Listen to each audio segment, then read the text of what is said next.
다시 수업해봅시다.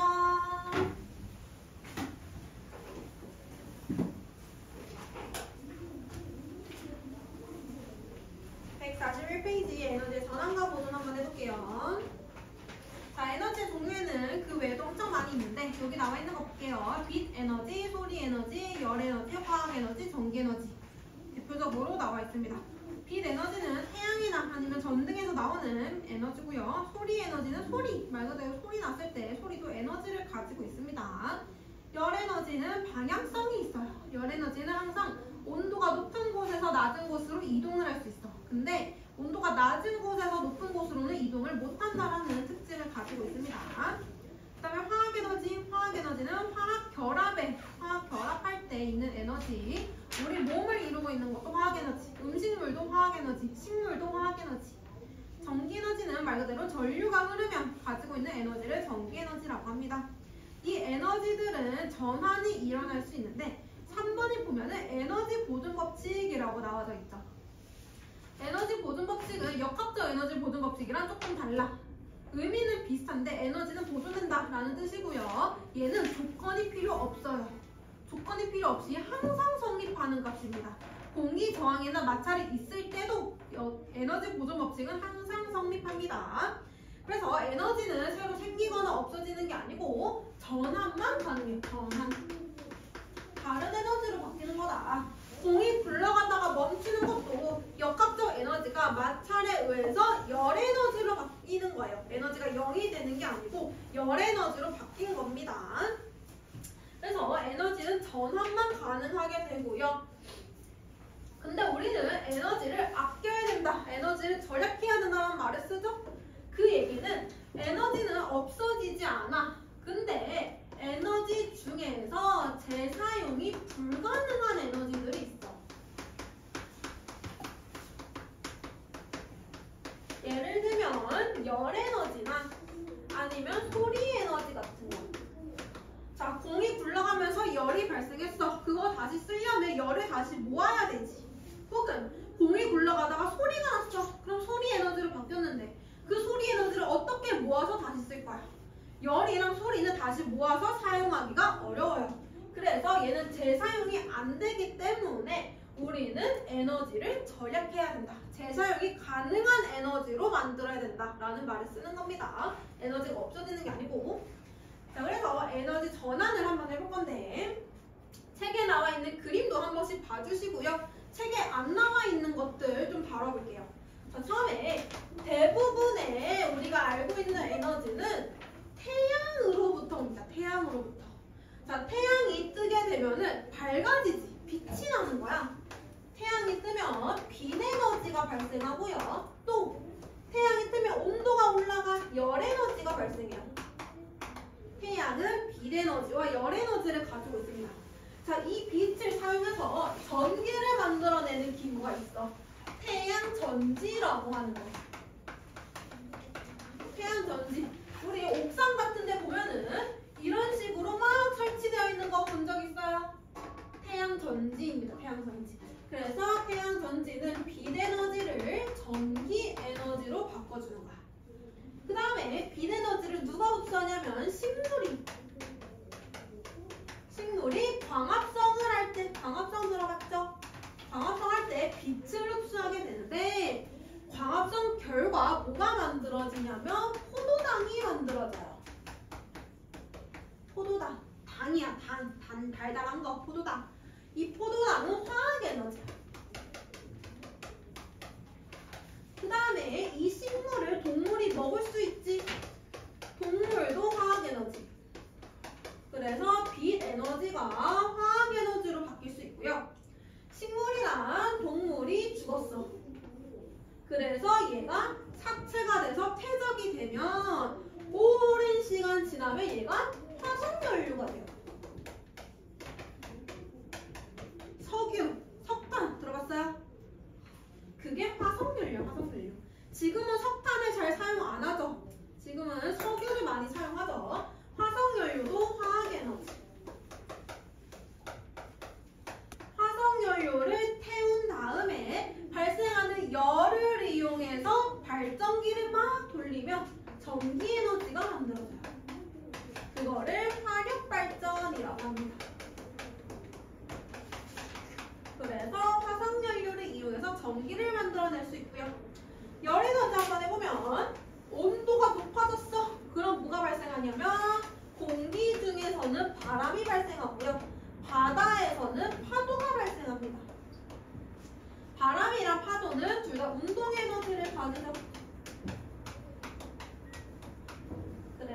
얘네들이 가지고 있는 운동 에너지로 전기를 만들어낼 수 있습니다. 바람에 의해서 만들어내는 거를 풍력 발전, 파도에 의해서 만들어내는 거를 파력 발전. 그림 교과서 같은 데 보면은 이렇게 돼가지고 풍력 발전소 설치되어 있는 거, 날개 회전하면은 전기 만들어지는 거, 이런 게 풍력 발전이에요. 지금 보니까 에너지 전환이 많이 일어났는데 빛 에너지 나왔고요, 전기 에너지 나왔고요, 화학 에너지 나왔고요, 운동 에너지도 나왔고요, 열 에너지도 나왔어요. 에너지 굉장히 많이 나왔는데 이 에너지들의 근원이 되는 것보다 태양 에너지다. 태양 에너지. 태양 에너지가 다른 걸로 막 전환이 일어나면서 여러 가지 에너지들이 나온 거예요. 그래서 근원은 태양 에너지다라고 생각해 주면 되고요. 여기 나와 있는 에너지 전환도 한번 적어놓고 보시고 책에 나와 있는 에너지 전환 그림도 한 번씩 봐주세요. 자, 그 다음에 전기 에너지 발생 한번 해보겠습니다.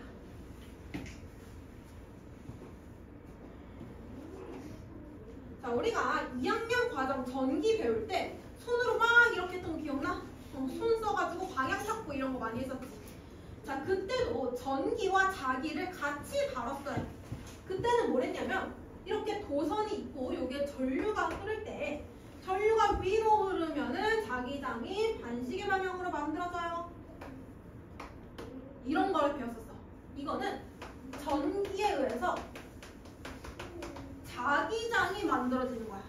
오늘 할 거는 자기장이 있을 때 전기가 만들어지는 거를 한번 해볼 거예요. 되겠죠? 그래서 자기가 있을 때 전기가 만들어지는 거를 전자기 유도라고 합니다.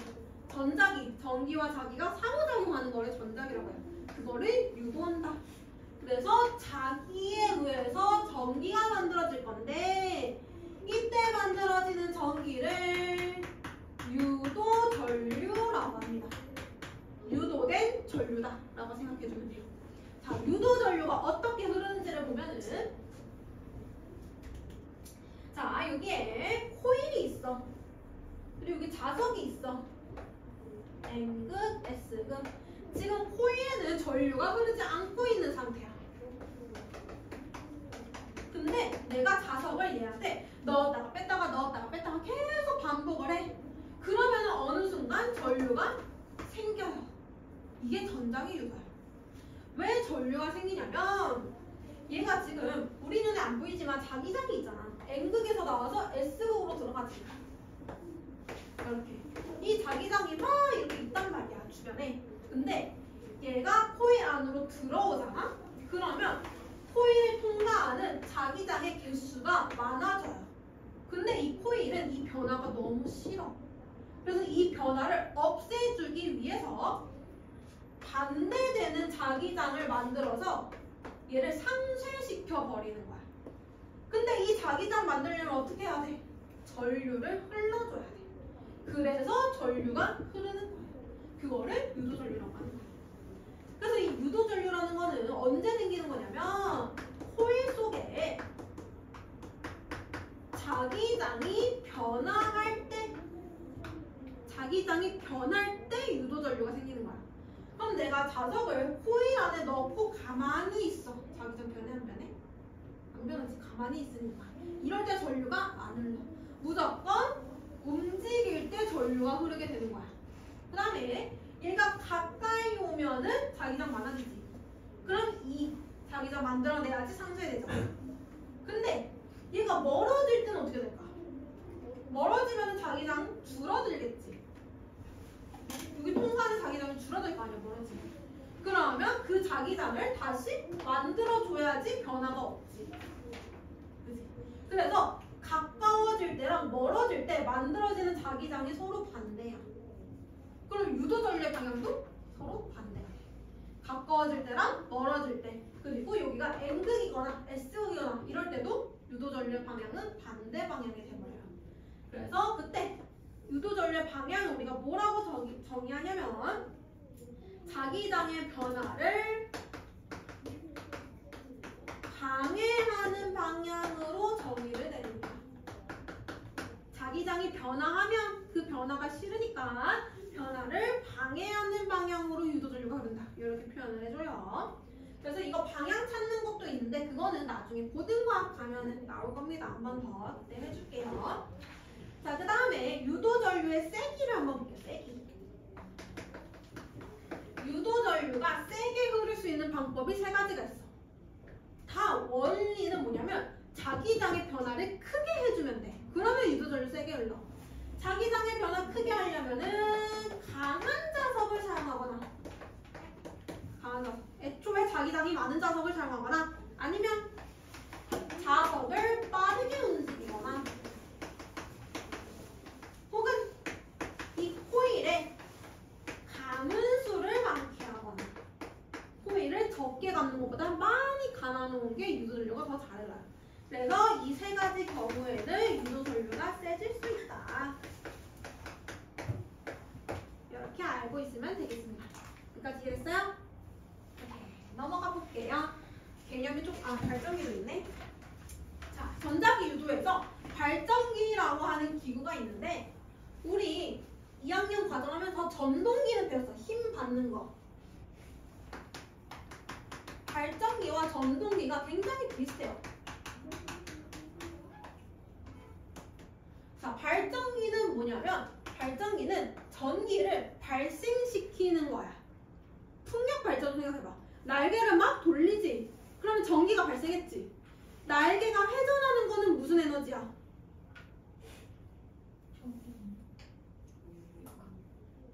운동 에너지, 역학성 에너지. 발전기는 날개가 회전함으로써 역학적 에너지가 전기 에너지로 바뀌는 거야. 날개 회전하면 전기 발생한다. 역학적 에너지가 전기 에너지로 바뀐다. 전동기는 전기를 이용해서 운동하는 기구잖아. 선풍기잖아. 전기 꽂아주면 날개 회전하지. 얘는 반대야. 전기를 꽂아주면은 날개가 회전해. 전기 에너지를 역학적 에너지로 바꿔주는 거야. 두 개가 서로 반대 방향으로 전환이 일어나요. 자, 그러면 발전기를 보면은 전동기랑 비슷하게 생겼어. 양쪽에 자석이 있어. 그리고 가운데에 코일이 있어. 그 다음에 이 코일에 뭐가 연결되어 있냐면 터빈이라고 하는 게 연결되어 있어요. 그리고 이 터빈에 날개가 연결되어 있는 거야. 이게 풍력발전소야. 그러면 풍력발전소 바람이 날개를 돌리지. 그럼 코일이 회전을 하겠지? 그러면 이게 마치 여기서 코일을 가만히 두고 자석을 막 움직이는 거랑 자석을 가만히 두고 코일이 막 회전하는 게 비슷한 원리를 띈다는 뜻이야. 비슷해. 이 형상이 비슷함으로써 여기서도 전자기 유도가 일어나요. 그래서 터빈이 회전을 하면 연결되어 있는 코일이 회전을 할 거고 자석 주변에서 코일이 회전을 하면 자기장의 변화가 만들어질 거고 자기장의 변화가 생기면 유도전류가 흐르겠죠. 그래서 전기 에너지를 만들어내는 원리예요. 발전기는 전자기 유도를 이용한 발전 방식입니다. 이해됐어요? 자, 넘어가 볼게요. 142페이지.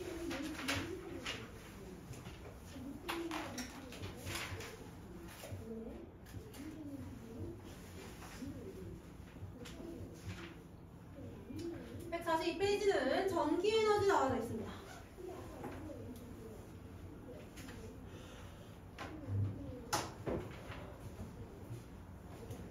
자, 전기 에너지는 우리가 사용하는 에너지 중에서 전환이 가장 잘 일어나는 에너지예요. 화학으로도 바꿀 수 있고 빛으로도 바꿀 수 있고 열로도 바꿀 수 있고 굉장히 사용하기가 편해서 우리가 전기를 많이 사용하게 됩니다. 그러면 어떤 물체의 전기 에너지를 어떻게 구하냐? 전기 에너지는 그 도선에 흐르고 있는 전류 곱하기 전압 곱하기 사용한 시간으로 구합니다. 이때 전류는 I, 전압은 V, 시간은 T. 기억나? 그래서 기호로 나타내면 VIT, T의 단위는 세크, VIT. 전류 곱하기 전압 곱하기 시간. 자, 그 다음에 거기 보면은 전기 에너지 전환이라고 해서 전환되는 거 번씩 읽어보면 어렵지 않아요. 그 다음에 소비 전력.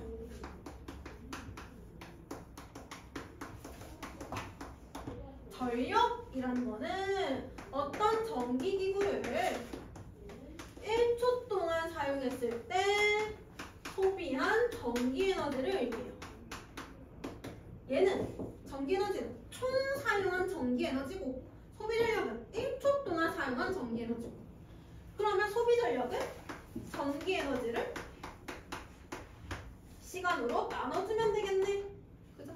이때 전력의 기호는 P를 사용합니다. P. 전력은 P. 전기에너지는 VIT. 시간은 T. 나눠주면 VI. 전압 곱하기 전류. 전압 곱하기 전류. 나오죠. 그 다음에 소비전력의 단위는 와트를 사용해요.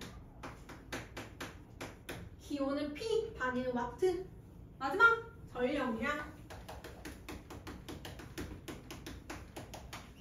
전력량은 우리가 전기기구를 1초만 사용하지 않으니까 얘는 일정 시간 동안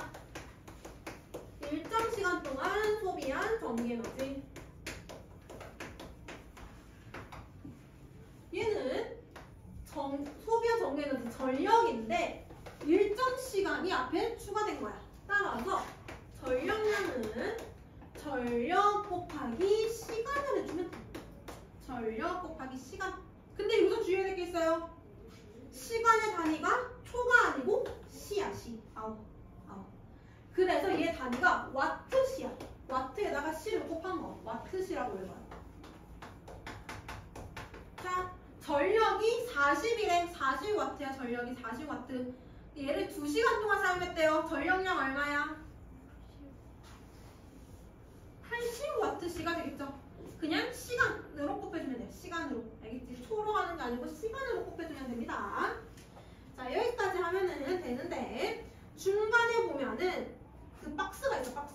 전격 전압과 소비 전력이라고 나와서 전류랑 저항 구하기가 나와져 있습니다. 거기 보면은 전격 전압이 220V고 전격 소비 전력이 440W래요.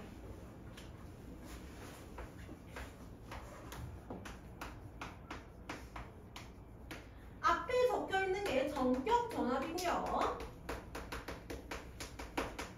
뒤에 적혀 있는 게 소비 전력이에요.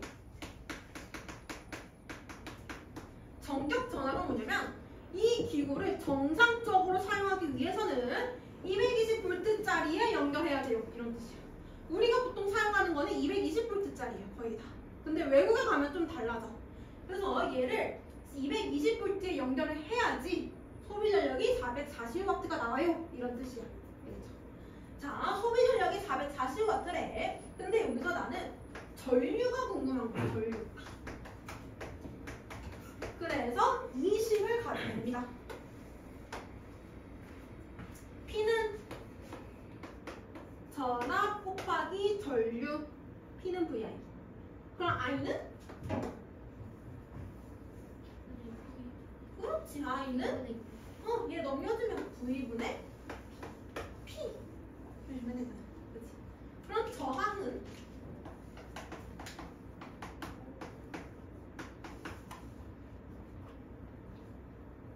저항, 오메 법칙에서 저항 어떻게 구하지? I분의 V. 오메 법칙 기억나십니까? 저항은 전류분의 전압. 근데 우리 전류 구했어. 그러면 여기 P분의 V를 바꿔서 넣어주면 P분의 V 제곱. 오메 법칙이랑 전력식 두 개 쓴 거예요. 그냥 식 변형해서 쓴 거야. 새로운 식 아니고. 전류는 V분의 P, 저항은 P분의 V 제곱. 기억 안 나면은 오메 법칙 써서 해주시면 됩니다. 그래서 전류와 저항 구하는 것까지 같이 해봤습니다. 여기까지 안 되는 부분 있는 사람? 없어요. 자, 144, 144